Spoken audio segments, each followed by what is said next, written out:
We talked about it a little bit earlier, but we do have Pamela Lynch. She's the director. Hey, I was about ready to say about how we don't have video because of all the work you're doing out there, but you did arrange that. That's cool. Much appreciated. Here, of course. You're on mute, Pamela. Here's the organization. Oh, nice. Oh, great. You're wearing your shirt, Jamie. Cool. Yeah. Nice to you. You got your shirt on. I didn't manage to remember mine. So thanks for inviting me. Yeah, welcome to come on. I've spoken a little bit about the program in which we've crossed paths and met through, and about how we're going to have some of the Wayne State people on probably in a couple of weeks and discuss that side of it a little bit. So we do want to talk about that, but I know that your work extends, way past that and into around the state, and we want to talk about like all that kind of stuff with your organization here. Okay, great. I actually thought it was a pretty good segue because the United States crossed a line in the past year with COVID, and that is 100,000 people dead from an opiate overdose, or not necessarily an opiate overdose, but we had 100,000 people die in the last year from overdose, and so that's just kind of a good segue, because in what I've come to realize in the work that we're doing is that the only way we're able to reverse that trend, I believe, is if we separate the disease of addiction from the criminal justice system. There's no other way that we are going to. It's a health issue, right? Not a criminal issue. It's a health issue. Right. And the roots of it are typically in the emotional realm, and so it's like, I liken it to, if we had a person who was morbidly obese, say we had a person who weighed 350 pounds, we wouldn't approach that person and say, okay, you weigh 350 pounds. We're going to put you in treatment for a month. You're going to learn how to cook in a healthy way and exercise, and then return them to the same household that they came from, to the same economic environment that they came from, and the same social network they came from, and expect them to maintain those changes. And if they didn't, put them in jail and take away their kids. And that's basically what we're doing with addiction. And so I think, we as American society can recognize that the Western way is addiction to lots of different things. Many of us have addictive behaviors, addicted sometimes to substances, sometimes to behaviors. In Western society, absolutely. We've got a heck of a problem with guns. We got a problem with spending. We got a problem with materialism, capitalism, all these things that people manage their external realm, their emotional realm, with external substances and behaviors. And that's very common in our society. And when a kid grows up in a situation where they are taught by example to manage their emotional realm with external substances or behaviors, that's what they're going to do. And some of those substances and behaviors can be more destructive, heroin, cocaine, opiates, methamphetamine, fentanyl, to name the probably most prevalent at this point. And alcohol and tobacco are both pretty destructive substances, and some of those substances or behaviors can be less destructive. And, marijuana are not at all destructive, constructive, helpful. And so we were pretty excited when Wayne State had proposed a project. We run harm reduction services across the state of Michigan. We really come from a background of HIV/AIDS. I heard you guys talking about people who had helped people with marijuana products and marijuana. So that's my background, as I had a lot of time in the HIV/AIDS movement. And you can't come from the HIV/AIDS movement and not believe in marijuana and how helpful it can be for people. And so when Wayne State approached us about possibly starting this practice program where people might get medical products or edible products, products to use in ways as well as smoking, but other ways as well, to manage their symptoms so that they may not use a more destructive substance like alcohol or methamphetamine, or if they're trying to get away from, say, injecting opiates, then they might be able to manage some of those symptoms better with edibles or creams or oils and tinctures. And so we were pretty excited about that opportunity to begin that project. Right on. And so, I mean, I know there's a lot more that the organization does, but talking about this project right now, what kind of led up to it? How big are the pool of people, and what generally has been the response? So what kind of led up to it actually is some people there was a woman from the Muskegon area who, I don't have permission to disclose names and that type of thing. But she had gotten a job at Wayne State as a research associate, and in working at Wayne State and in the opiate epidemic and trying to change the criminal justice response to the opiate epidemic and offer some medications for opiate use disorder in the criminal justice system, like Suboxone and that kind of thing, which typically are not offered in most of the jails around this state, unfortunately. Or methadone. Methadone's got a very strong proven track record with opiate use disorder, but it's actually not used much in lots of areas of the state. But so this individual had gone to work for Wayne State University, and they had a personal history of recovering from opiate use disorder by managing her symptoms with medical marijuana and recreational marijuana products. And so I really didn't know that much about it. Had my day in the past a long time ago, but really hadn't gotten very far into it myself, and so I didn't know much about it. But there are parts of this that I've been fighting a very long time. Like syringe access, access to sterile needles, so that people don't get HIV from an infected needle, don't get hepatitis C from an infected needle, and so some of these battles we've been fighting for a very long time. I was kind of sick of. Right. And so when somebody came to me with a new project that I really had a lot to learn about, it was very exciting to me. And so and then this individual was talking about their experience with recovering from opiates by using these products.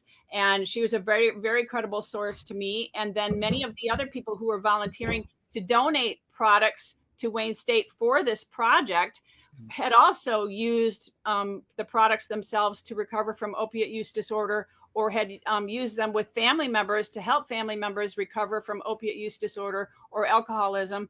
And so it was pretty phenomenal, because there was this great group of people who were donating their own products completely free every month, pretty substantial amount of money on a monthly basis, just out of the goodness out of their heart, and because they wanted the world to know and begin to study this, right, in an organized way, and to demonstrate that this is a very effective tool for people.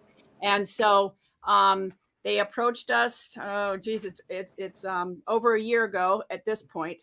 And originally they had proposed, the project. And so we went out and started looking for people that wanted to participate. And of course, we found a whole bunch, not surprisingly. And we have offices in about 12 different counties in the state. Don't be looking for big fancy digs, because they're not there. Each office operates on a different budget, and it kind of depends upon what has grown up organically in that community to support the work that we do. And so some of them are like one outreach worker in a van, and other offices have more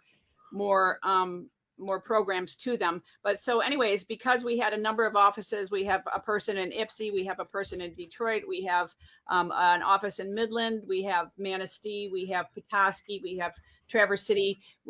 So we're operating in a number of environments. And so we got all kinds of names from all of these different places, and we had quite the interest in this project. And then, it's quite expensive to provide a lot of product to that many people. And so we reeled it back, and people told me from Wayne State, they said, no, you gotta bring it back down to about 10 people. And so we brought it back down to about 10 people for the year's purpose of this project. And it really went very well. We had a lot of people who use these products instead of a prescribed opiate. We had a lot of people who maintained their, for lack of a better term, I'll use the word sobriety, but when a person is trying to stay away from heroin use, they managed their sobriety and maintained their recovery with these products, and didn't succumb to relapse to opiate use disorder because of these products. We've had a number of people who've used these products specifically to take the edge away and the craving for methamphetamine. Different parts of the state have different, different drug products, that are more prevalent. In Southeast Michigan, there's a lot more variety than what's available in some of the more rural communities. And so in some of the rural communities, kind of what's out there is fentanyl, a lot of fentanyl, and fentanyl in everything. So cocaine's got fentanyl in it, and not just rural communities. We had one of our people who works out of Taylor, and this is just a person who she originally contacted Harm Reduction Michigan in about 2010 because she didn't know where to get naloxone, which is the drug that reverses an opiate overdose. And she found us on the National Opiate Overdose Locator and reached out to us at that point because she was afraid her boyfriend was going to die of an overdose. And so she's actually been distributing Narcan in the Taylor area for us since about 2010. But in December, her cousin died of cocaine because he didn't know that there was fentanyl in the cocaine that he was using. So he thought he was just going out to have a night of partying with his friends and using some cocaine. But in fact, that cocaine had fentanyl, and he's now dead. And so that's happening like all over the state. So people that don't even necessarily know they're using fentanyl, but because it's in the methamphetamine and because it's in the cocaine and it's in a lot of the opiates, as well as any pills that people might acquire on the street that aren't coming from a pharmaceutical source. It's really unfortunate, but we now have like this very crazy toxic soup of a lot of different fentanyl derivatives that are added to a lot of these substances. And so people are at great risk of overdosing. And so it's been pretty fabulous that people can cut their cravings with some of the edible products that they've been supplied through these programs, through this program. Pamela, could you ask a question from one of our viewers? What's the sourcing of the cannabis on that? Is that coming from licensed, regulated facilities in Michigan, or is that coming from donations from specific caregivers? Originally, it was donations from caregivers who had relationships already with this research team at Wayne State. But because it was difficult, like we had one person who was trying to establish a certain type of business in a certain community, and they were going through a lot with the local, legalization issues. And so they kind of fell off the map for a minute. And that was a person who was providing one of these products. There were about 4 different people providing and donating these products with the original Wayne State program. And then because of what this person was going through to try to get their business established, they kind of fell off for a while. And so we had to everybody was used to this at this point, and that was kind of my biggest fear. Like, okay, now we've got these people used to this and they're excited about it and they're counting on it, right? And this is not a group of people that you want to yank the rug out from, right? Because that's happened far too many times. And so I didn't want to say, okay, hey, great guys, we're going to do this, but guess what? Oh, not this month, sorry, right? So I had to make sure that wasn't going to happen. And so when that one person fell off, then we were kind of scrambling around looking for other stuff. And one of the other people who was already participating stepped up and donated. And, so we just worked with what we had and reached out to different people. People were coming out of the woodwork trying to help. It was really pretty phenomenal. And then it was an exceptional situation because one of the people at Wayne State had a personal connection to somebody, excuse me, who is employed by the botanical company.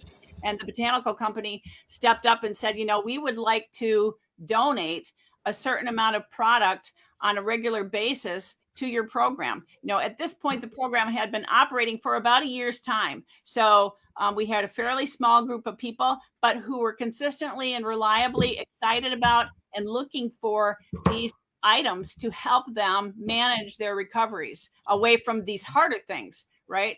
And so it was phenomenal when the botanical company stepped up and said, hey, we have a lot of employees are allowed a certain amount of product and they don't all use them. And they've all agreed that they would really like to donate whatever unused product they have to this program. And so it was pretty phenomenal that the botanical company stepped up to do that. And so it's, licensed and regulated. And we have a prescribing physician for medication for opiate use disorder out of our Cadillac office in specific. And he was a little kind of didn't involve him in the loop in the beginning because we were going to do it one way or the other. And that individual works on an independent basis, not under our umbrella, but he bills under his license and prescribes under his license. And so I didn't feel like it was a person that we had to involve at that point. But he's really become quite interested in what possibilities there are, and excited, and realizes what benefit it provides to a number of the patients who, we have oftentimes, it's trauma that people are medicating. And so you'll have both physical pain and emotional pain. But oftentimes it's, people that are in lots of situations where there's many layers, right? And difficult layers to get through. And I'm thinking of one client in particular of this program. We call it the Weed Way program.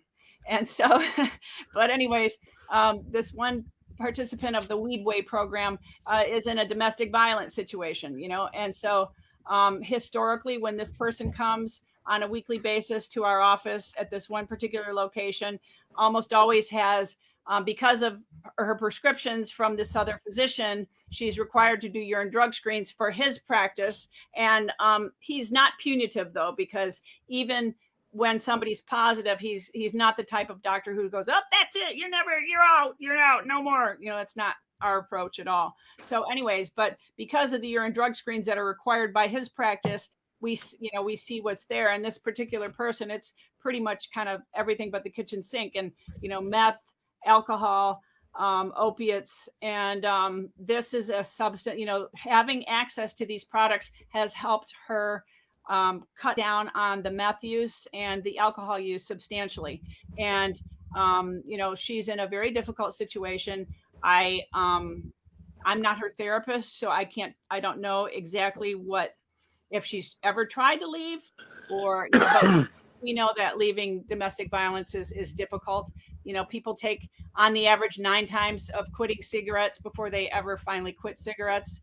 And same thing with domestic violence. A woman leaves on the average 5 times before they leave in a permanent way, if they ever get to that point. And we know that with the harder substances like alcohol, opiates, methamphetamine, that, oftentimes it's not a question of going to a 30-day program. And, the other problem is many of the programs that are funded for treatment in the state are actually benefiting from the criminal justice system, because their referrals come from the criminal justice system. So what happens there, because I used to work for one when I first came back to Michigan, that if there was something scandalous going on, like say with the staff, if one of these people who was referred to the program by the criminal justice system complained about something unethical they saw, they would get sent back to jail. The probation officer would be contacted, and then they'd go back to jail. So there was really no quality control in many of these programs, because people can't complain. And so, and it's not like a person could say, "Oh, well, you know what? I don't want to be here anymore because I know this scandalous stuff is going on, or I don't like, this is going on with that therapist or whatever." They can't complain because they don't have any choice. That's the program that they were sent to by that court, and so it's really unfortunate. And so you'll get this total round robin of people who've been to treatment 15 times. And like we just had, the drug court judge here say to one of actually the Weed Way clients, "Well, why would I send you to treatment again? You've been to treatment 8 times. And so, now this client has that judge's voice in her head talking about what a failure she is and how she's been to treatment 8 times. What kind of hope is there for her, when in fact, the reason she's been to treatment 8 times is because we don't have a quality treatment system. As long as the treatment system is motivated by these return visitors from the criminal justice system, then there is no quality control. And so it's just this kind of never self-fulfilling prophecy.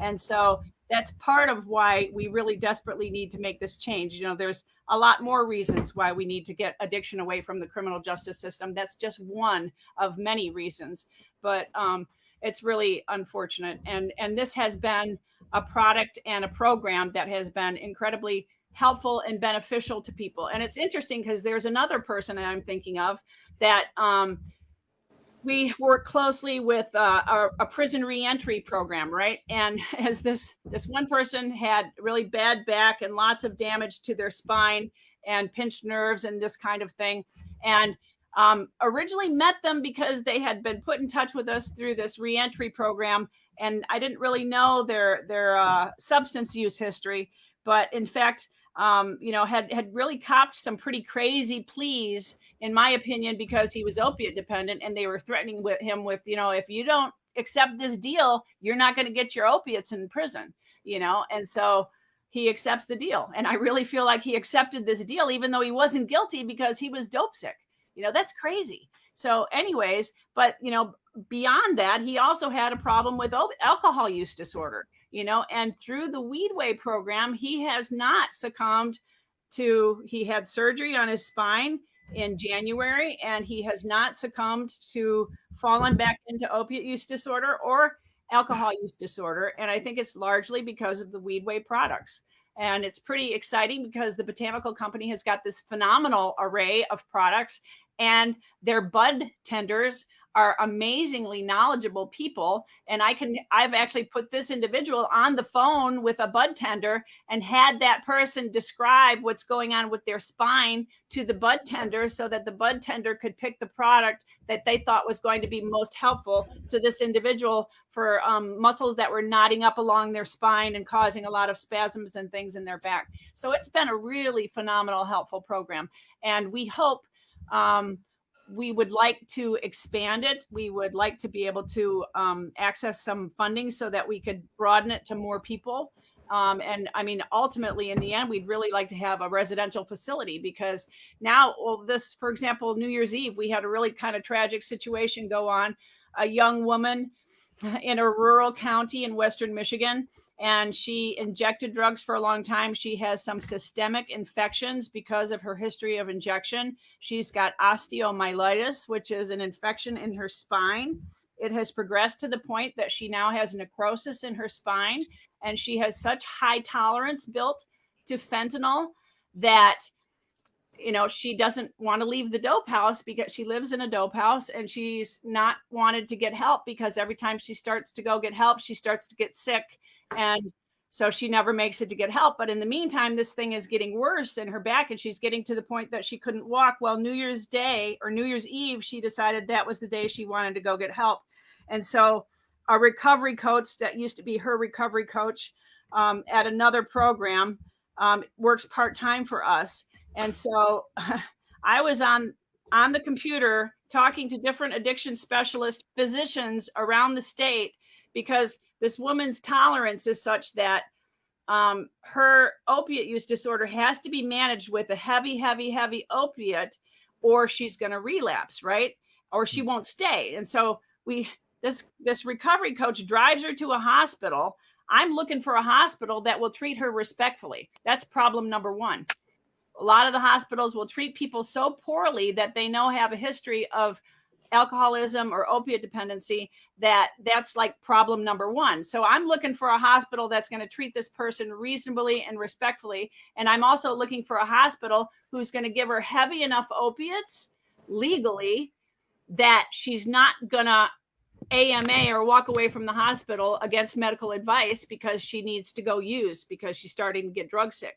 And that's very, very hard. And that whole time that I was going through this 22 hours we spent on Friday with this individual, I was wishing that I had a facility where we could really dose her heavily with concentrate while being medically monitored, and see if we could take some of that pain away with a different alternative than what her body is so accustomed to. Because at this point, because of what I've learned through this program, I've asked a lot of questions to other people. We have a part-time employee who's based in Alpena who had a long-term history of opiate use disorder, but has been maintained on opiate medication or, substitution medication for about 15 years now. But last year he really shredded his leg in a motorcycle accident in Florida.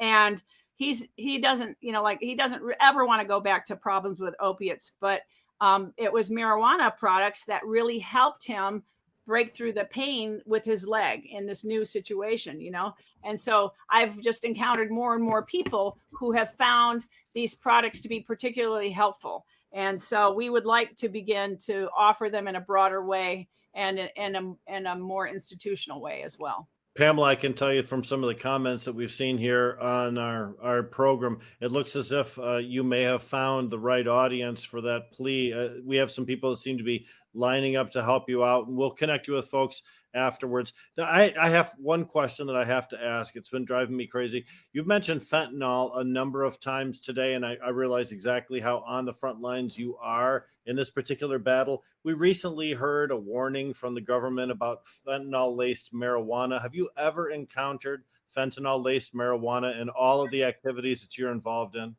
Never.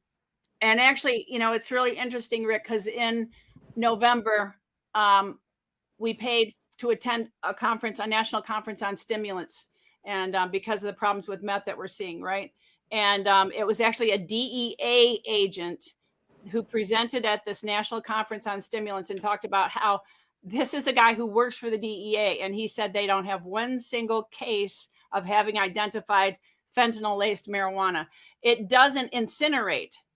So there'd be no point in lacing marijuana with fentanyl because it doesn't incinerate like marijuana does. So it wouldn't work like that. So that's an urban myth.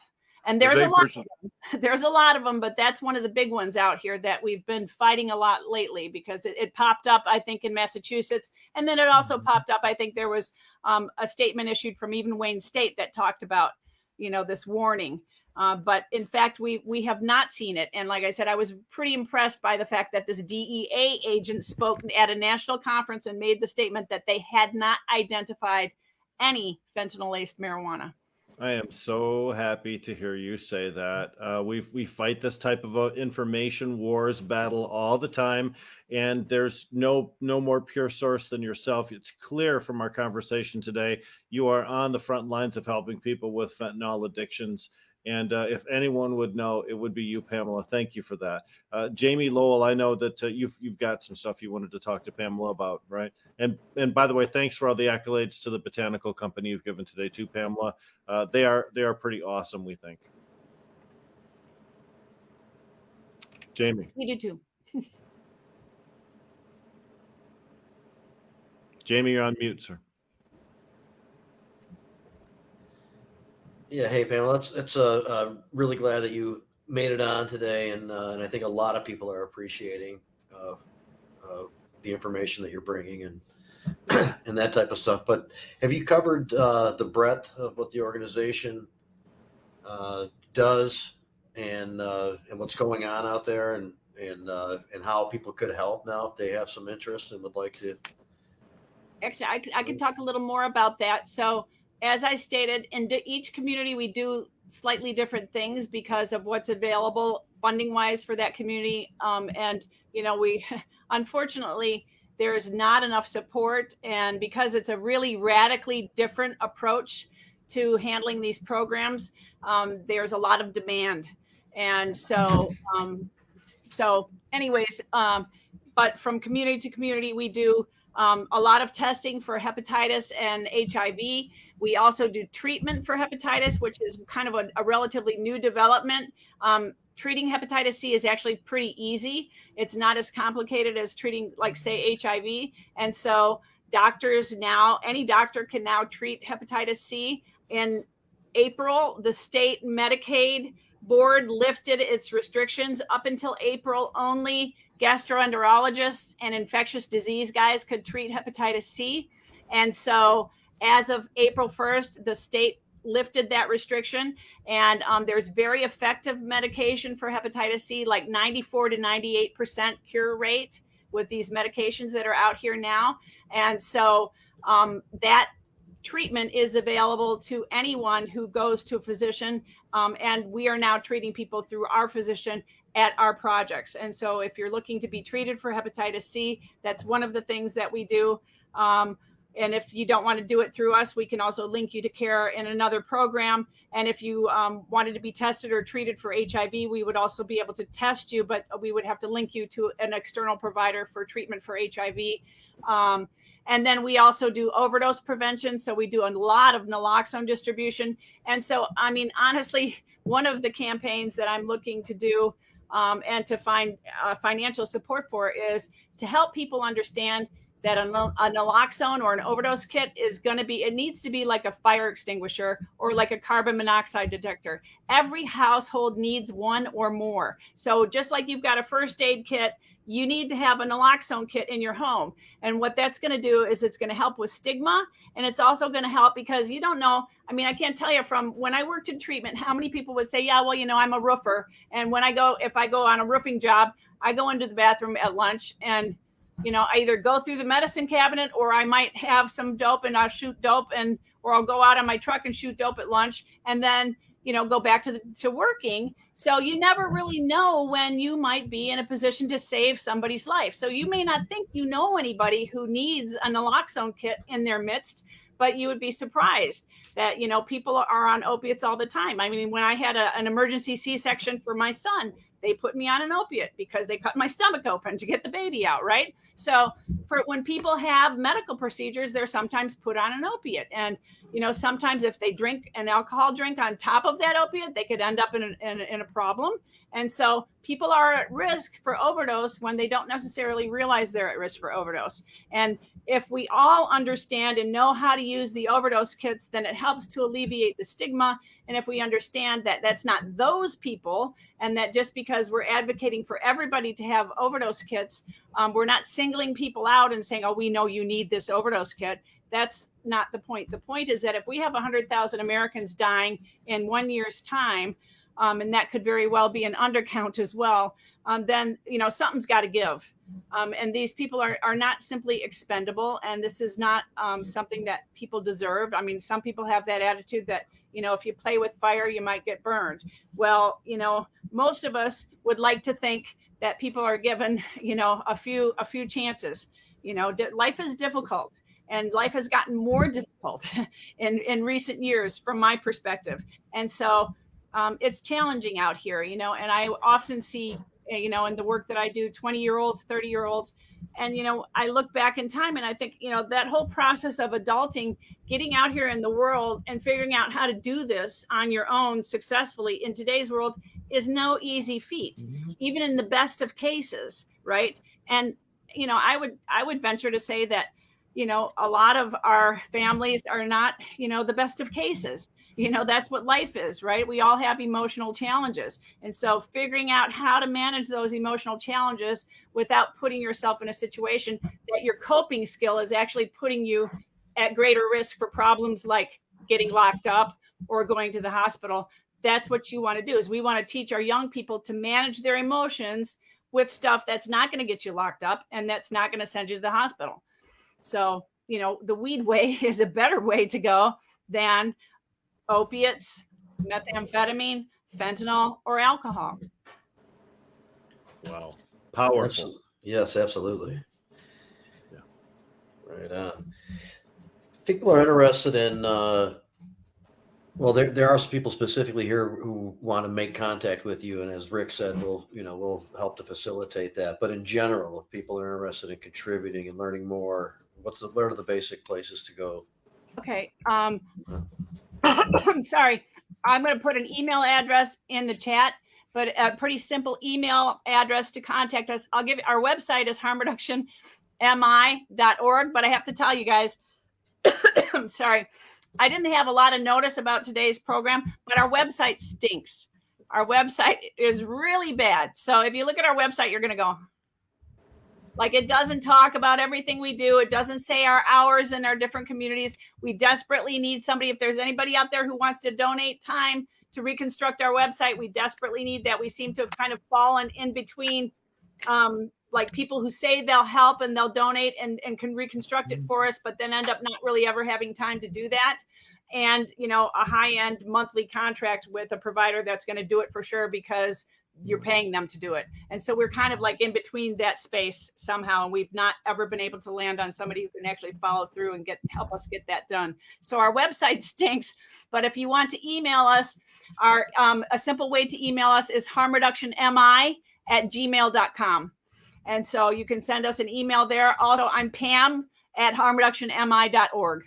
So we, all of our email addresses are at that location. And so there's another simple one, but harmreductionmi@gmail.com. I'm putting it in the chat. And then I'll put another one for me, which is Pam@harmreductionmi.org. So I appreciate everybody's interest. Appreciate you, Pam. Thank you so much for everything you're doing. I wanted to ask, this is Jim. I just wanted to ask, like in Ypsilanti especially, it's part of Washtenaw County, with the entheogen policy for using mushrooms in plant medicines and things like that. How excited is your group, or is that something you guys are looking at for recovery? Yes, whether it be psychedelics or plant medicines? I would like very much to be involved in that. So, building this is an organization that we've built from jump. And so it was not like some of the other organizations in the state that are doing harm reduction were like aid service organizations and who added this programming. But in fact, we started from scratch, ground zero. And so building the organization is kind of a slow go, and getting grants, in a timely way to support what we're doing presently and then to expand. But I would like very much to do, therapy with psychedelics, and like very much. And the different licensed therapists that we have are all in support of that direction. But we are working to get, we're working to get impaneled by the insurance providers. So that we can bill for it, and so that we can, keep a roof over our head. We were a recipient of Mike Bloomberg's foundation, which is Vital Strategies, had given us a substantial amount of money a couple of years back, which is literally what allowed us to expand and get some of these brick and mortar locations. But Bloomberg put a halt or a temporary stop to the money coming into Michigan for overdose prevention at the end of August. And so that meant $125,000 budget cut for our organization, which is pretty substantial. And so it's been kind of like a scramble to write different grants ever since the end of August when that happened. So, but yes, we will be going in that direction, and we will be building that way. It's just a little slower of a build than I would like it to be, frankly. Well, thank you. And I'd love to put you in touch with some people that are affiliated with that sort of thing. And I would like very much for that. Also, I got your email here, Pam, so I'll reach out to you. Great. Thank you. Thank you again. Yeah, thank you.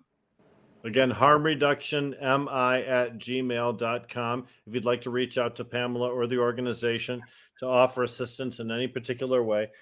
Pamela, what areas of the state do you cover? Is there a particular restriction on where you're at? There aren't really any restrictions. It's sad to say, but I'm not very good at sugarcoating. I tend to be pretty direct and outspoken, which makes me bad at politics. Go figure. But anyways, we have steered clear of the Grand Rapids area because sometimes it's pretty territorial with other providers. So we've steered clear of Grand Rapids and Kalamazoo. And we've done a lot of training.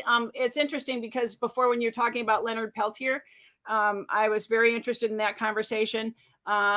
Anyways, we're hired a few years back by Intertribal Council. They had some pretty visionary leadership who understood harm reduction interventions, and they brought us up to the UP to do a lot of training across the UP. I think in January sometime, actually, I'd better figure out when, we're supposed to do some training up at Lac Vieux Désert, and or maybe it's the Sioux tribe. But but for the most part, we don't do programming in the UP, and that's just because of restrictions. We don't have enough resources. So we're in the Southern Peninsula, or, the Lower Peninsula, mostly pretty much all over the state. We haven't had the resources to go Northeast as much. We do have a guy in Alpena, but we're talking about Presqu'Île because Presqu'Île's got a heck of a drug problem too. But it's back to resources. We just don't have the resources to do what we could do there. So, but otherwise we operate anywhere people need, or if people need supplies sent to them, all they got to do is get in contact with us. Right. And as far as sourcing of cannabis, are you accepting, or would it be of assistance to you if you received additional sources of cannabis beyond what botanical company is doing? Is that? Yes. I think it would be, because we've kept it fairly restricted because of a few things. We have to be careful. We had a death. We had one of the original 10 people die. And I believe it was because of the damage caused by alcohol that the person already had in their body. They were on the liver transplant list and they were 27 years old. So and alcohol had caused a lot of problems for this person. And but anyways, needless to say, after that incident, kind of have been very, very careful about screening and being very careful about, you know, who's participating. But for a lot of the products, you know, people, there's a lot of problems out here, and I think people would be very happy to have access to products. You know, like I said, we've kind of limited this program to a very small number of our participants because, you know, at first when they said, hey, you want to do this, and then we had all these people, and then they were like, oh, no, we don't really mean that many people. And so we had to really reel that back down to a much smaller number. So if we had more donations, we could absolutely be doing it for more people in more of our locations. Right. So, and then there's something to be said for, I mean, this isn't, you know, I mean, Patrick's on here and I think he's like in a, you know, pro caregiver kind of a mode in terms of some of these statements, and that, you know, and that's fine, but it's not us versus them. Like something like the botanical company on a small group of people that's getting studied is a reasonable kind of setup, but it doesn't mean that extra cannabis that people have can't be designated to people who could use it to help get themselves away from dangerous substances and you know, at large. And it doesn't have to be facilitated by any more than you're identifying the people that could use that help and information. Well, one of the beauties of the MRTMA is the ability to gift cannabis, to transfer cannabis from one person to another without criminal penalty. So it's wonderful that people can be able to make arrangements and donate and know that where it's going.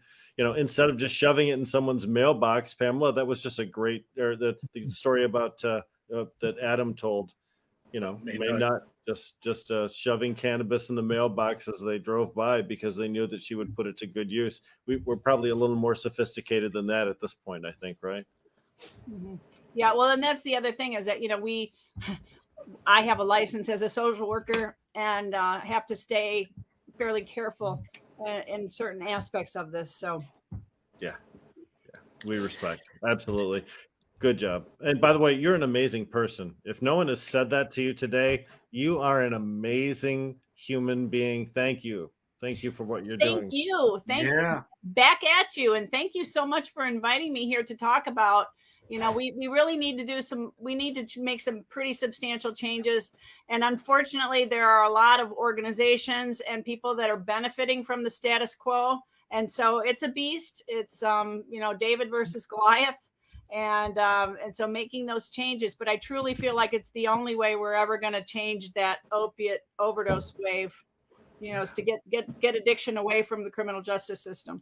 Well, and the real work's done in the trenches, and you are into the trenches right up to your shoulders. So thank you for all that you do for all of the people that need you. Thank you. And thanks again for inviting me here. Thank you, everybody. Thank you. Have a great day. I'm going to stay and listen, I think. Oh, well, good. We can keep you. Well, then I'll tell you what. Oh, you can do that if you want to. Sure. I was going to say, or you can hang out and then we can be part of the conversation, because we have to talk about you a little bit now that we just talked to you for a little while. Right. Maybe I'll stay. Well, let me say this. We have a lot of guests on that talk about different things. A program where you're using cannabis to break people's habits as far as heroin and fentanyl and cocaine and alcohol. That's wonderful stuff. We talk about politics, but this is real world, actual in the trenches helping folks. Anton, you're kind of first time that you've been on the show as a co-host. I mean, you're a veteran and a veteran's advocate. That's got to mean a lot to you, right? You know, so I come at this issue from a personal nature, you know, as someone who was poisoned by their physician. I was on fentanyl, oxycodone, and this stuff called Nucenta, which was an opiate, at the same time for over 2 years for headaches, right? And then what they don't tell you is when it's time to take the fentanyl patch off and toss the opiates, the misery that comes with that isn't highlighted enough. The pain that people go through, it can't be voiced, right? So a big thing, you know, from a personal level, I think you're 100% right. There's no criminal justicing our way out of this. It's just not going to work. It needs to be treated as a health epidemic. But, for me, from a veteran point of view and just a citizen, the lack of action from our politicians, in Michigan, we're dealing with politicians trying to take our cannabis rights away, at the same time putting zero effort into solving this epidemic that's killing children of all ages, right? Anybody. So, I appreciate the work that you're doing. I unfortunately, in the veteran world, we see a lot of opiate abuse, a lot of alcohol abuse, and to be honest, many of them just aren't ready for the help. So you got to kind of sit there and watch them go downhill. Really, that's the reality of it. And I don't know as a society how we can highlight this to make this a health issue, because people aren't listening. Well, they shut a lot of healthcare facilities down. Instead of government sponsored healthcare, we lost a lot of facilities, especially mental healthcare facilities. And now oftentimes people are misdiagnosed as having substance disorders, when in actuality it's more of a personality thing, and that personality thing might be the main contributing factor to why they have substance issues. So as a society, we've taken a bad turn when it comes this way. Absolutely. And now as a society, we're kind of, even though we know the issues there, we're still turning a blind eye to it because the proper aftercare hasn't been established. When we get these folks into rehab, that's so fine. If physically they can come off of the stuff, they don't tell you about the depression that people go into coming off of the opiates. It's the lowest point in their lives, right? So we need resources, and there's been a lot of talk, but not really much action, because as COVID has shown us, people are secluded, people are hurting, people are depressed, and opiates, historically, I guess, have always been there to comfort people, and just there hasn't been many solutions, I don't think. Well, and Pamela mentioned it earlier today about sending people directly right back into the environment in which they were a previous addict, which means they have the same factors pushing them towards that addiction. Adam, you wanted to jump in a little bit earlier, and I think we missed over you, sir. Oh, I just was going to say, you brought up mental illness and mental health, and I was just going to say that's when Engler became an asshole, when he shut down all the mental health hospitals and put these people basically in prisons, because that's what ended up happening, is our prisons filled up with low-level criminals who all have mental illness that are then treated with horrible psychotropic drugs. Not horrible meaning they're psychotropic, but just low-quality psychotropic drugs. Right. And it's not what is needed. What's needed is good mental health hospitals where people can go and be treated. Detroit used to have a huge mental health community, and overnight when they closed the hospitals, you could see these people just on the streets in a mess. And it was really something. So, yeah. People don't need more serotonin. They don't need a reuptake of serotonin in their brains. They don't need more dopamine. They need life skills. They need access to resources. If they had something to be proud about in their life, maybe that's enough to break the addiction. And you're 100% right, Adam. It's all mental health when it comes down to it, because the medication itself, why are they using it? It's either a physical or a mental thing. So yeah, it's a broken system. I know that some of the antidepressants, though, when you talk about serotonin, whatever it is, people, really does help out some people, but it's a hit or miss. It has to line up, and it's hard to tell when it's going to, but it does help some people. The issue is, it absolutely does, but the issue is we use it as a crutch. We never want to solve the problem. These are things that are supposed to help short term. I don't know of a lot of these SSRIs, these medications are used to be, in the short term is how they were initially perceived to be. And we've gone past that, and we're using them as crutches. We're not offering the life skills or the therapy needed to get people back on track so they can eventually break away. I don't think human beings were meant to be on these, SSRIs or antipsychotics for a lifetime. I mean, there has to be some sort of, but we've relied on them too much, and we don't talk about it. Well, and physicians are the gatekeepers of that industry, right? Because you don't have access to the pharmaceutical medicines, at least initially, without a doctor's assistance. I'll give you an. Let me just jump in real quick. I'm sorry. Except it's already been proven, Rick, and we all know that the physicians are influenced by the drug companies. So that's how we had this opiate problem, is because the drug companies told the physicians that this stuff wasn't going to be addicting and they could keep pumping people's levels up. Mm-hmm. And they knew that was wrong, but they did it anyways because it was about making money. So the problem isn't so much that the doctors are the gatekeepers. The doctors have started to treat this whole game as an industry, and it's about making money. And it's unfortunate because, like Anton said, many of these drugs were not intended for long-term service. And when you see guys that are taking, Vicodin for 20 years, there's a problem. I mean, and the problem is that whatever the issue is that's requiring the pain medicine needs to be repaired. Yeah. Whether it's a physical or a psychological. Well, yeah, treating symptoms instead of the underlying action. Issue is what we're talking about. And I only say this because I've had 8 back surgeries, and every time I can, I go get more because it gets rid of the pain. And fortunately for me, when I come out of that surgery, I have opiates available to me so that I can get rid of that surgical pain. And 3, 4, 5 weeks later, I'm good. That doesn't mean I didn't do my 9 years on opiates, but that was because I was avoiding surgery. And that's the game that pain patients play. The problem is that because, from my point of view, someone that's obviously fought the war on drugs for years, but the problem is that because we don't treat addiction properly, and because we don't treat people who misuse the system properly, I, as a pain patient, suffer because I can't go to the doctor and say, you know what, that myelogram I had that shows those 2 discs that you want to do surgery on. Well, we're not going to do surgery till July because COVID's a mess right now, right? Yeah.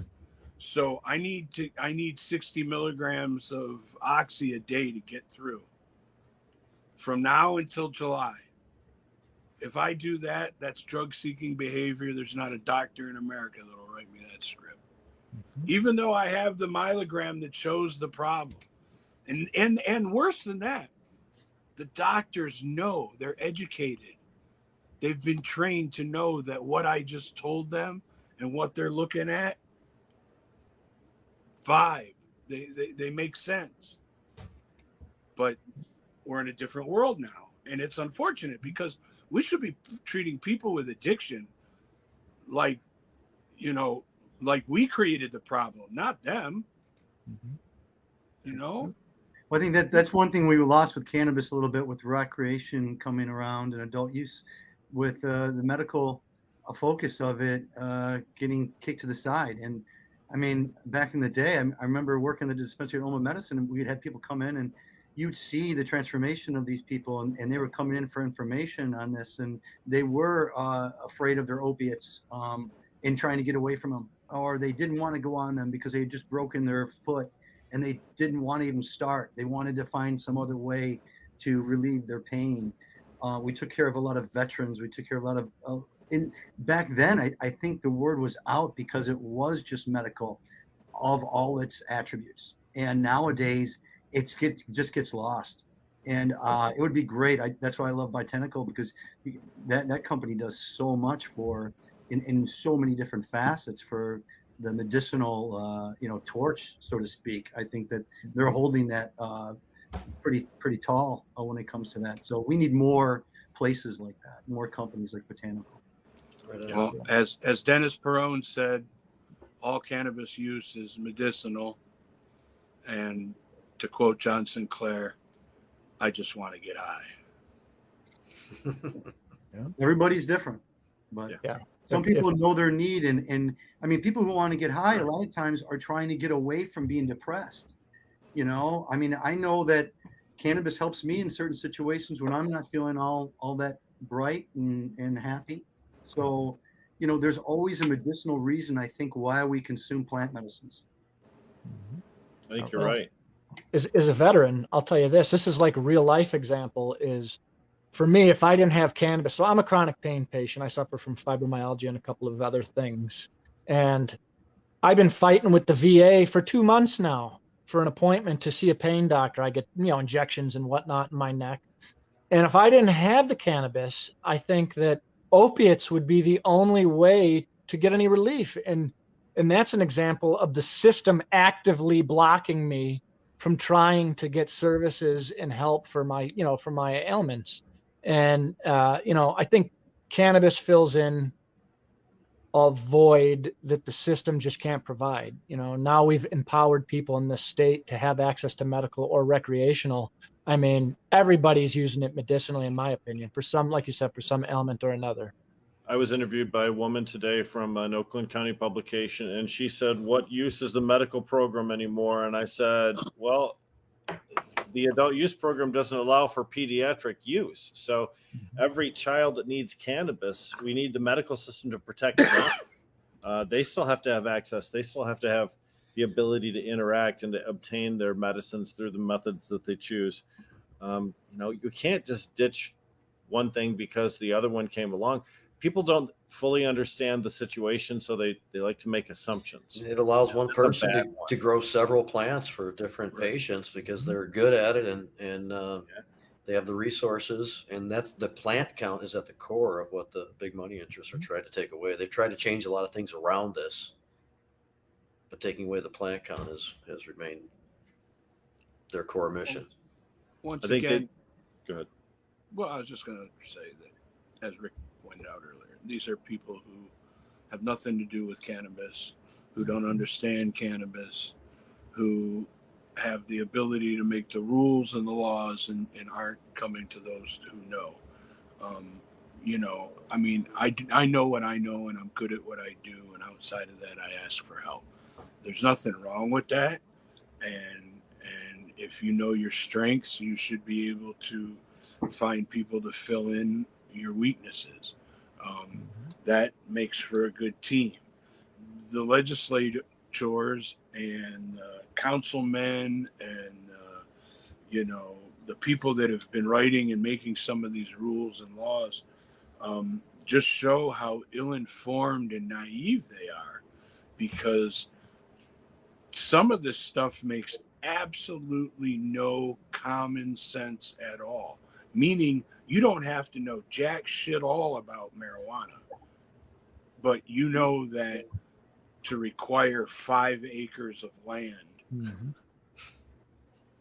Before you allow someone to have a grow inside their house, making them have 5 acres of land. For someone to have So, a Pam, grow inside for their reference, house. that's a local ordinance in which a requirement to be a grower, even inside of your own house, is to own at least 5 acres of Dexter land. Township, Dexter. Dexter Township.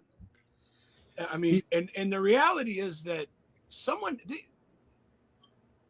they know what they're doing, and I don't know how you stand up to them other than exposing them. To me, it's like a game. When I hear that these people say, and I'm always looking for fault, because they got a right to their opinion in their community. If they don't want weed to be a nuisance, then they have a right to address that. But to come out with these ordinances and try to sneak them through and find that they're 60 pages of restrictive nonsense. They're very challengeable. I mean, they're just And that's asking. the other They try to thing. enforce it. They're asking for that to be challenged. I mean, in each Right, case. and we become a legitimate news story the minute a case gets filed. Okay, that's a legitimate news story nationwide. That individual A files case against local community for constitutional violations.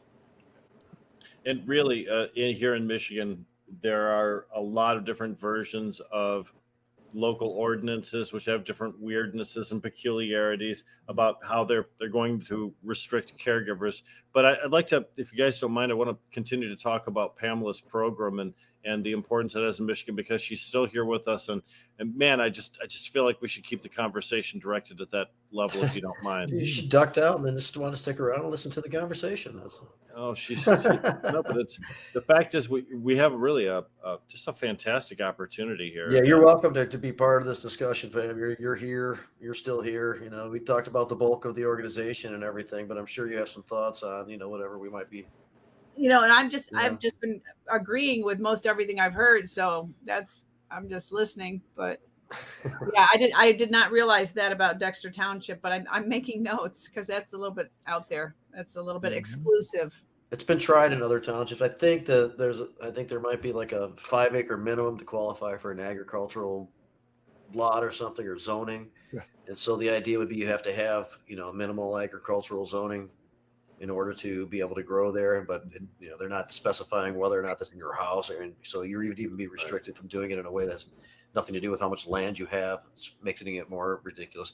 When we had Paul Talinda on, when we talked about that a little bit more, It has to be 100 feet from the property line as well.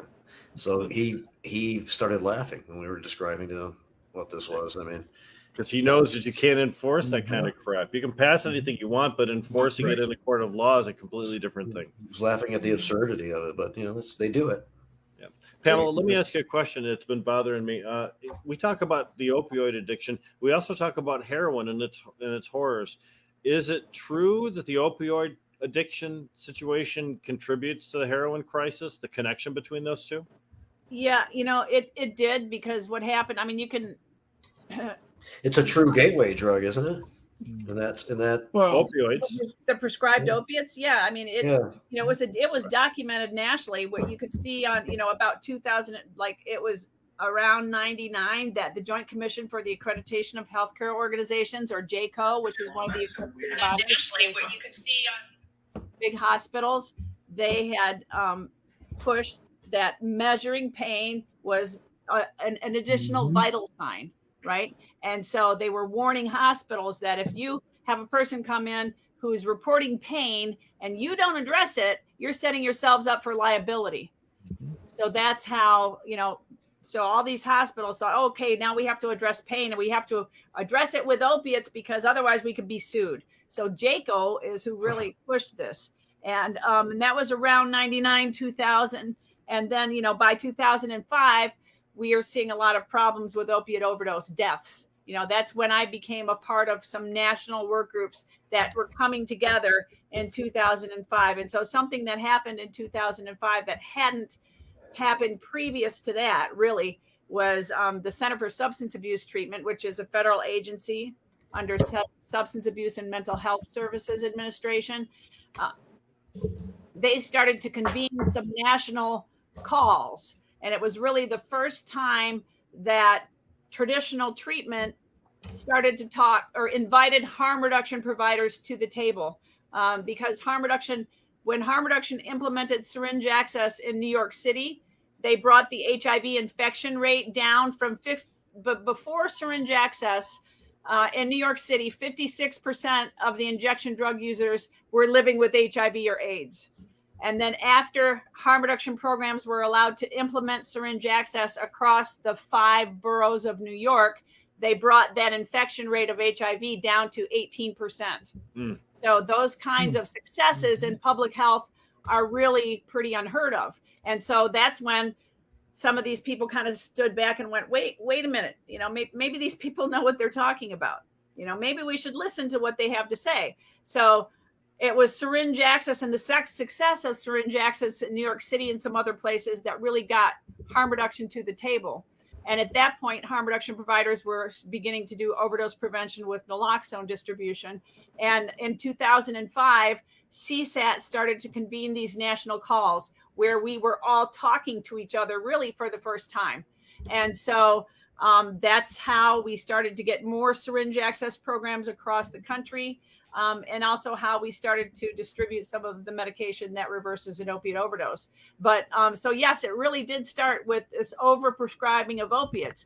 And then what happened in I think it was about 2011 is, you know, they came up with this bright idea, and every time they come up with some synthetic or manufactured way of making a change, it most often than not backfires. And so they wanted to make an abuse deterrent formulation of OxyContin. And so they came up with Opana, which was supposed to be, you weren't supposed to be able to inject Opana, but you know, anybody who's resourceful ended up figuring out how to inject that too. But when the manufacturers changed the formulation of OxyContin to make it abuse deterrent, the street heroin use shot up, skyrocketed. Because you know the cat's already in the bag. Like when Anton talked about opioid dependency, and I'm sorry, it's Adam, I believe, and he talked also about, you know, opiate dependency is that, you know, once the cat's out of the bag, like once we've got this giant population in the country who's opiate dependent, there's no going back on that, or there's a lot of work to have to do effectively to go back on that. But you don't just go to somebody and say, okay, sorry, like you talked about, oh, we're taking away your opioids, you know, oh, we're not giving you those fentanyl patches or that OxyContin anymore. Sorry, you know, and that happens a lot. I mean, I remember I was working with the last paid gig I had before Harm Reduction Michigan full-time was at a community mental health authority provider. And there was a nurse and that worked in this health clinic with me. And she had a lot of back problems and knee problems. And she showed me the letter that she got sent from her insurance company that said, oh, okay, at the end of this month, you're not going to be able to get that many opioids anymore. We're going to titrate you down. And it's like, too bad, you know, like deal with it. And there are a lot of people who then, you know, it's not that easy.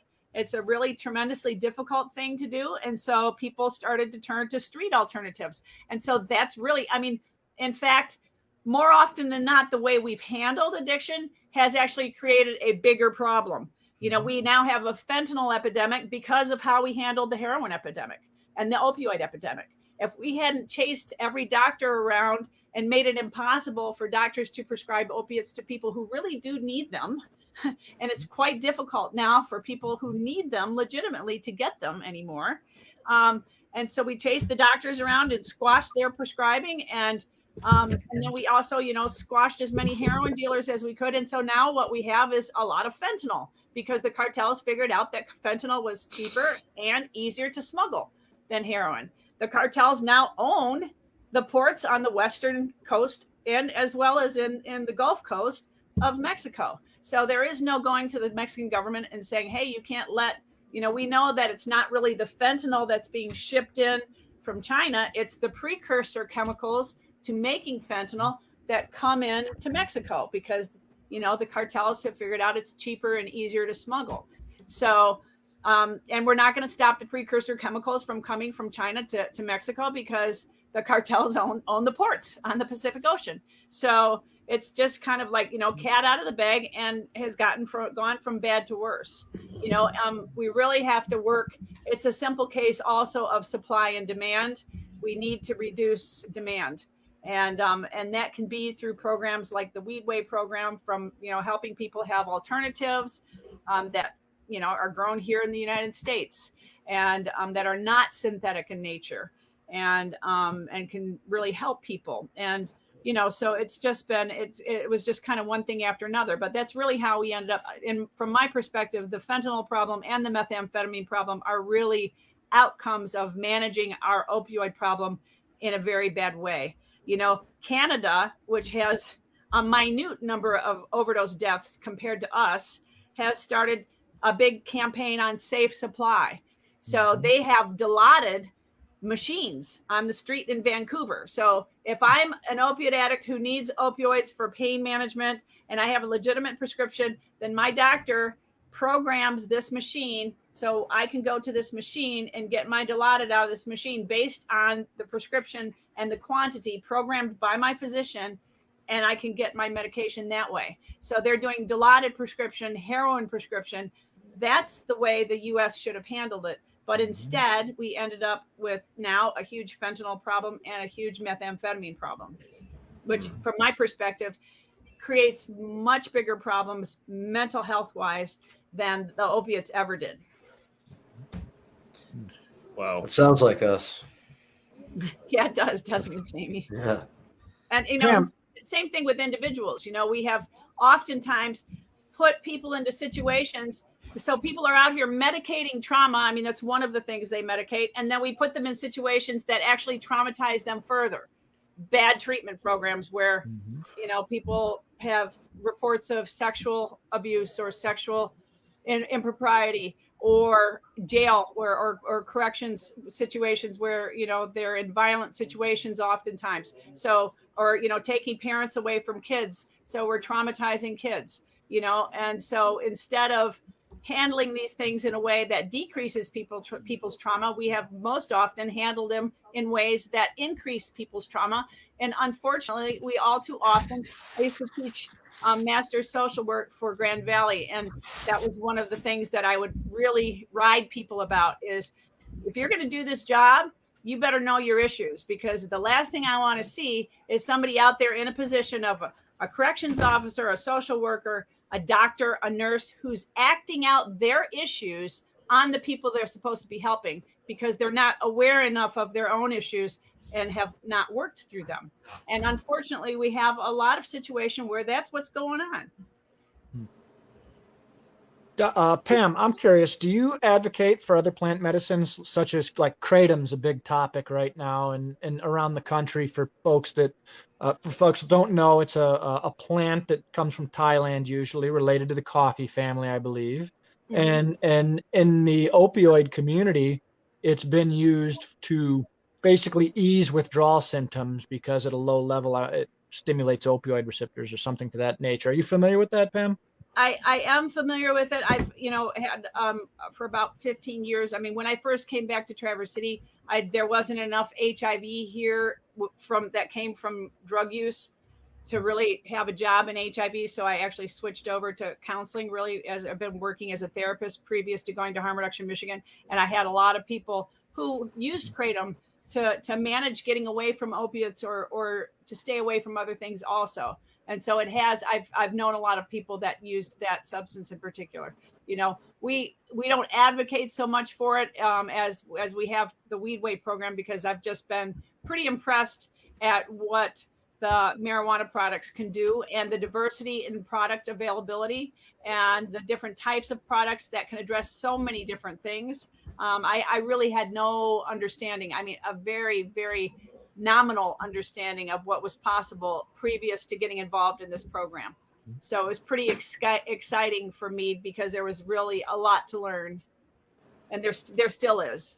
I'm a novice, but it's exciting. There's a lot of very helpful things out there, just in the marijuana field. Yeah, the entheogens too, though. I mean, we talk about taking mushrooms as a mental reset. I can't think of a group of people who would more benefit from having a couple of hours of self-exploration at no cost to them, physically, mentally, or financially. So yes. I hope that's a relationship that proves to bear fruit for you. Yes, we would like to take our therapy in that direction. And I believe that it's got the potential for very helpful outcomes for people. I think, from what I understand, there's, people that are able to break through longstanding issues with some of the psychedelics that they've not been able to break through before. So that's really hopeful. Great. Wow. I think it's also hopeful to see the just media kind of get behind psychedelics and cannabis in the way that, you see articles now in mainstream media that, pointed out, even Dr. Sanjay Gupta on CNN, I think he's on his 3rd or 4th special on cannabis. 6. They just did 6. Is it 6? Okay. Yeah, time flies. You got to catch up on a couple. I guess I Yeah. do. I guess I do. Yep. Yeah, it's happening. It was about I can autism. see that happening. I'm very hopeful of seeing that. So I haven't heard about it lately, but I remember a clinic opening up with the philosophy of using cannabis as a way to do exactly what we've been discussing and, help people get away from dangerous substance dependency. And, it seems like that probably is going well. If I just check up on it or something. I remember that. Do you know what I'm talking about, Pamela? Have you heard about that? Yeah, as a result of, we're hoping to apply for some funding next summer if they issue the same request for proposals that they did this past summer. And so we've been building our project, and the research that we plan to do with our project. And so in researching what was out there, I was able to identify some stuff in California. There was a clinic in Los Angeles. From what I could follow up on, the furthest along the trail I could find it had moved from Los Angeles to San Francisco, but I don't really know what's happening with it at this point. But that's probably more about me having to like put that down and write grants to try to keep our current programming, Right. above water. That's probably more what that's about than lack of interest. It's definitely not lack of interest, but just keeping our doors open became the priority after August. Sure. So, and then I knew of a woman, a guy who used to run our Midland clinic had a Facebook person that he was in contact with who used to have a program that she had set up. I think it was in Massachusetts, doing the same type of thing, but I don't know what happened with that program either. So have to pick that trail back up and follow it. Well, you really are doing work that not very many people around the United States are doing, and congratulations to you for that. And I'm certainly glad that you're able to match cannabis with people who can truly use it. How long is that Wayne State University study scheduled to go? Well, it's actually at this point no longer a Wayne State University study because the lead researcher left Wayne State. And so Wayne State isn't going to continue it. So we are continuing it independently. And so we hope some of the core members of that group hope to apply for some funding next summer to expand the program. So we're working beyond the 10 minus the gentleman that died. So minus the 9 persons in the original program, right? Yep. Yeah. Yeah, we hope to have some of those people on here in the next couple of weeks, even to talk about how that has gone and Good. that type of stuff. Yeah. Yeah. Wow. Well, good success. I have a feeling like you might be receiving some phone calls or some emails in regard to this. Good to hear. Yeah. We appreciate the time to, the exposure today and just getting to be a part of the conversation. It's been really interesting. It seems like it's a pretty quick thing for people to support and really, understand as a positive thing when learning about it. I know that everybody at not just that store in Kalkaska, as far as the botanical company employees, and of course they are, helping with the contributions and that kind of stuff. But everybody connected to the company is always great to hear, or is proud to like kind of be a part of, be connected to helping out with something like that, Mm-hmm. and many other things. And it's a common testimonial in the cannabis world, and it's something that I think we know kind of without there being these types of studies established and proving it, many of us know very well that it does work, and just be great to, be able to do it more. And maybe something like this can be a launching pad to a lot of that. So. Yeah, I remember when I went out there for the grand opening, when you were up, Jamie and Rick, I met you at dinner that night. One of the guys that was working there that day, I just walked in and somebody said, "Oh, this is the woman from the program who's going to be," and he was like, "I'm so happy you're doing this," and then people will tell you their stories. His sister had died of an overdose. And so people oftentimes will have a personal connection to this bigger picture. And, when that many people are dying on a daily basis in the U.S. From this issue, it's no surprise that lots of people have a personal connection to it. I think even if you haven't experienced loss in your own personal life, just listening to the logic behind what you're saying, that sells me on it. The cannabis involvement, that's big, but just to take from your life and spend all that time trying to help other people beat their own personal demons, that's God's work. That's great. Thank you. Thank you. So, I guess I'm glad you're still here and we're still talking about this, because one thing of interest that I remember, in discussion, is that when you talk about the various locations, and sometimes it's one person and sometimes it's a little bit more, established, or there's more stuff going on or whatever, it is necessary for those people to have experienced in some level what we're talking about in order to head up one of those divisions or sections around the state, isn't it? Mm-hmm. Yeah, our IPSI person, I was able to just provide some of the supplies to our IPSI person, and he said that his participants are begging him for more access to this, more consistent access to this. And so there's a lot of room for expansion. I think that's a wonderful program that you're working there. We might be able to help with some of that. Sounds good. Yeah. And how many people, other than that, the 10 we talked about in that Wayne State former Wayne State University program, how many people does your organization interact with on, I don't know, a weekly, a monthly basis? Probably about 200 on a monthly basis. 200 to 400, depending upon the locations, because because of the lack of resources, we don't keep as specific numbers in some of our outreach locations. And then in some of the offices where we have more personnel, we can keep more specific numbers. But like, for example, we have to, what we ship to Ypsi and Detroit, we ship as a whole quantity to that person. How many people that person is distributing to, naloxone kits, syringe access, and safe injection supplies, and then the weedway products too. It doesn't get reported as specifically, and that's really because of the lack of resources. We actually have a mental health organization, phenomenal mental health organization called Synod Residential Services in Ypsi, who has offered us office space. We just don't have any funding to staff that office space. We could be open at their office space 7 days a week, but we don't have the money to staff it, as it is. And so, but that's kind of typical, unfortunately, of a lot of locations. So. Wow. I understand. That's a lot of people that you're helping. It's a lot of wonderful to good. So, and then there's also a lot of what we call secondary. So we give, like, say, for example, and especially, in areas of the state where drug addiction is really a revenue line for the criminal justice system. And that's a lot of the rural areas, right?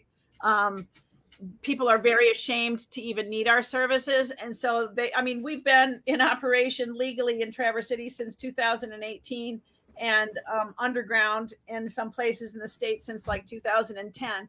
And people will still pull into our parking lot and say, well, there's 5 people in the car, but they don't want to come in because they don't know who you are and they don't know what you're doing with our names.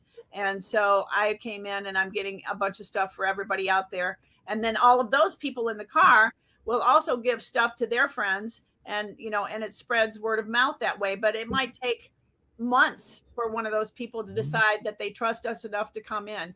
And and it kind of throw me. I understand because I've walked in those shoes, but I point out to people that if we were turning over people's names to the police, we probably couldn't be open very long, right? Because nobody'd want to come back. And so, we have a good relationship with police. They respect us and we respect them, and they know that in the places where, honestly, oftentimes we've got a great relationship with the police because they know what's going on. They're the ones that go to the house when somebody's dead, and they oftentimes know the people or know their families, and they don't like what's going on either. And so they're supportive of what we do. And so they're not looking to lurk around the corner and figure out who's coming to get syringes. Nope, that's not happening. We've not had that issue in any of our locations in Michigan since we started this program. Not one. Wow. And here's an exciting thing that also came out of Wayne State. We also have, at this point, a naloxone vending machine. We only have one. It's in our Baldwin location. And really the reason we located it at our Baldwin location is because, and it's really the only reason, we own the property there, or somebody who works with us owns the property. And so we knew if we put it on private property, then nobody could come to us and say, you can't have that there, which we were concerned about because law enforcement is not particularly progressive in Lake County. And so, but it's been pretty exciting because we, have had this naloxone vending machine where anybody who might need a naloxone kit. We had a mom in Sterling Heights contacting us for naloxone for her kid who she was afraid was going to overdose. She'd already responded to an overdose with her child once that day. He was like a 20-something-year-old kid, right? I say kid, that's not that young. But anyways, she knew he had an opiate problem. She knew he'd gone and copped some dope someplace, and he'd already overdosed earlier in the day. She used her last naloxone kit to reverse his overdose. She was freaking out because she didn't have more naloxone kits, and she was pretty sure he had more drugs someplace and that he was at great risk of overdosing again. And so she's on the phone with us, and she was the closest person I had at that point to her in Sterling Heights. Was I had a person in Downriver and Ecorse, but that's still like 45 minutes away from Sterling Heights. And I had our IPSI guy, and I knew the IPSI guy would drive to Sterling Heights that night if I told him what was going on. But he just had his doctor say, you should not work for another month. So I wasn't going to even tell him. And, but anyways, so I was pretty excited to be able to say, hey, here's the list of vending machines that Wayne State has put out there. And you can go to one of these locations and get a free naloxone kit from one of these vending machines. Because, you can get them at the pharmacy without a prescription, but you might have a copay. And because the fentanyl can be pretty strong, it may take more than one dose to reverse a person's overdose. And so you might need more than one kit. And so those naloxone vending machines have actually been a pretty cool development. And we would like to be able to afford more of those because, you don't have to have staff there to run that particular intervention. So they're pretty cheap. How much are they? About $3,500, and then we get we have access to free naloxone, so we could stock the machine if we can just get the $3,500 to buy different vending machines to put in different communities. But today I got a great new idea, and it might be even cheaper than the vending machine. So stay tuned. Wow, that's a Cliffhanger. I love it. Yes, go back on. Drones. Fantastic. What a great conversation we've had. We're drawing the show to a close, and typically we let everyone have their final thoughts. Pamela, why don't you go ahead and share with us your final thoughts on today's show and what's going on? Well, my final thoughts are I'm really grateful to have had this opportunity to come to and share on the show today, and to get to exchange ideas and conversation with you guys, because it's not every day that I get to work with people who are at the progressive understanding edge of some of these issues. And so I'm grateful for that. I really enjoyed the conversation. Thank you, everybody. Thank you. And thank you to the listeners also. Yeah. Yeah. Jim, you want to go next? Yeah, sure. Well, thanks, Pam. It's wonderful hearing from you. And I'm really happy to be part of this conversation as well. Evolution for 2022. And I also, thank Jamie and Rick and wish them well on year 6 here. It's probably number 315 as far as episode count goes, maybe. I don't know. Yeah, we never really did that, but yeah, I did the math, 52 times 6, and I added a couple. And Pam, just so you know, I don't think it was brought up, but Jim was one of the co-creators of the Entheo Fest. Cool. Yeah, and some other projects and Decriminalize Nature and many stuff in that world. So yeah, but thanks, Jimmy. But yeah, so thank you guys. Great to be back, and let's go 2022. Well, Adam, why don't we do you next, sir? Sure. Yeah, I'm looking forward to 2022. I think we got a lot to do. I think cannabis is starting to move into the mainstream to where it's a daily part of people's lives, even if they may not be a consumer. They hear about it, see it, drive by a billboard. It's not the devil's lettuce that it once was. But I do think we have a lot to do, and I would thank Pam for her hard work, and I'd point out to those of us that go to sessions and events and whatnot that it doesn't hurt to grab some of the naloxone and throw it in your bag. I actually, at all the venues you see me at, I always have it in a bag somewhere. So it's worth having, because there's all kinds of people that just don't know what they're doing, and it's because the game has changed and they don't know the game's changed. It's not that they're not aware of what they're doing; they know exactly what they're doing. But it's tough. So, you know, it's worth helping each other out and looking after each other. And, you know, that's all I got. I'm looking forward to the 2022. Right on. Yeah. Anton, what about you? Well, Pam, I want to thank you for everything that you're doing. I think that we need outspoken. Outspoken is good. It's a time to be as vocal as we possibly can. So thanks. As far as 2022 goes, I'm excited. I think it's going to be a roller coaster. Honestly, I think we're going to be dealing with a lot of dark forces rearing their ugly heads into trying to affect, you know, progression in this state as far as it goes with cannabis. But I think this will be a year of people becoming aware of their rights, people becoming aware of what this industry is actually becoming, what the culture in Michigan is becoming. And I think it's all positive as long as we as a community try and keep it that way. Wait 2 minutes. I hope so. Jamie, what do you think? Yeah, well, I've been wanting to bring this discussion, you know, to the show for a little while, and I'm glad that we were able to do it. And I think it was really well received. A lot of great information was exchanged. And Pam, I'm glad people are really recognizing the work that you're doing, that you've initiated, that you continue to be a part of. It's such an expansive list of really important things, and it is much appreciated. And our, you know, our company's really happy to help. And I'm glad that we brought that up a little bit today. But this is one of these issues that when people hear about, it's understood. There's some connection, and there wants to be some help. I would like to think that just making it more known, and we can get a lot of that kind of support that's necessary for this. We're definitely going to continue to help out with that. And we will talk soon. And I'll be up that way before too long. I think to sum up some of the hurdles that we talked about today, a $3,500 for a naloxone machine, that's a pretty achievable hurdle actually for a lot of retailers. And I know that in order to qualify for the adult use program here in the state of Michigan, you have to have something called a social equity program, and that can take a lot of different directions, a lot of different ways it can look. And part of that could potentially be helping a program like the Weed Way, which is just wonderful to learn about. And some of the things that we've always talked about as community members, how cannabis gets you off opioids and cannabis can help you with alcohol addiction.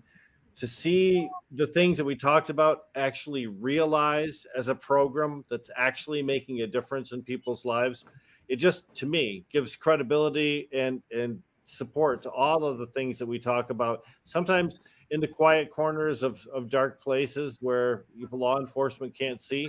Sometimes we speak about them loudly on the steps of the Capitol building.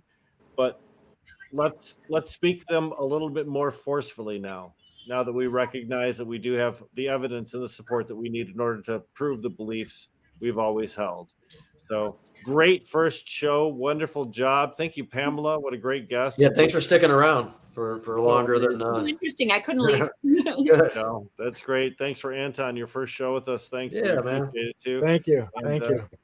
That's it. Let's roll 2022, people. We Good can job. thank Jim and Adam. All right. I did. Okay, that's I right. thought I did. Mentally. Come back either way. Yeah. Mentally. I thought I heard it. We take it back then. I take mine back. Nope. Appreciate it. Jazz Cabbage Cafe. Thank you very much. Okay, bye. Bye.